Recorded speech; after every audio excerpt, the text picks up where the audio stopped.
So 7-Eleven has put a proposal to the government to serve alcohol drinks in its outlets.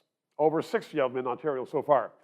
Smokey Thomas is the president of OPSU, and he joins me right now because he has a view on this, and as many people should have a view on it.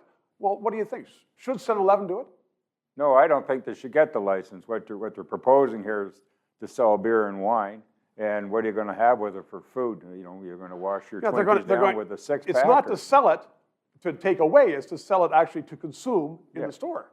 But you're still into a place that's not a restaurant, right? Yes. And you know, it just, I've been into a lot of corner stores. I don't know how you can make it work. So, and they've not offered up any promises or anything to adhere to social responsible sales, checking age, verifications, because other than the LCBO, nobody's required to do it. So there's a whole host of social issues here with the increase in alcohol in any way, shape, or form.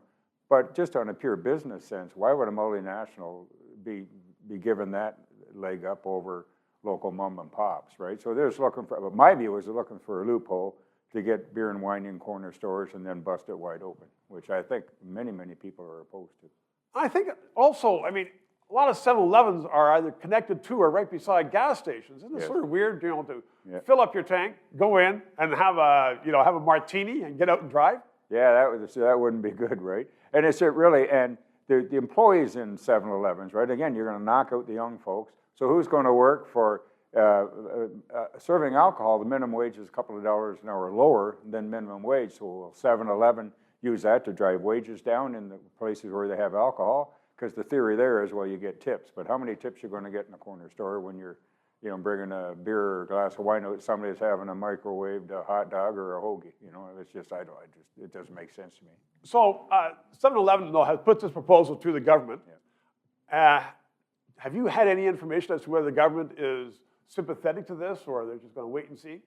No, I haven't. The Premier's not tipped his hand in any way, shape, or form, and in part because that's up to the Alcohol Gaming Commission, not up to the Premier, right? So so on the other hand, the Gaming Commission's not going to make some decision that the Premier doesn't like. I mean, so the Premier is in favor of loosening up alcohol, but I've always said to him, just do it cautiously. You know, you expand it in the restaurants, give that a year or two, do another alcohol audit, and see what the cost to society is of loosening up sales. I guess particularly now, after a year of this pandemic, when most bars and restaurants have been out of business. Oh, yeah, no, and you know, I hear reports 10,000 will never come back, and that is tragic. I mean, we encourage our members to support local, to support the local mom and pops, and that would include going to a restaurant if you want to drink when they can reopen. Smokey Thomas, smart words. Thanks very much. Thank you. 3 minutes. In these days of big government and reduced liberties and big spending and paid media, it's even more important that we have independent voices such as this, people coming on talking about the issues. At the very start of this production, we had some very generous donors. That's run out. I don't get paid.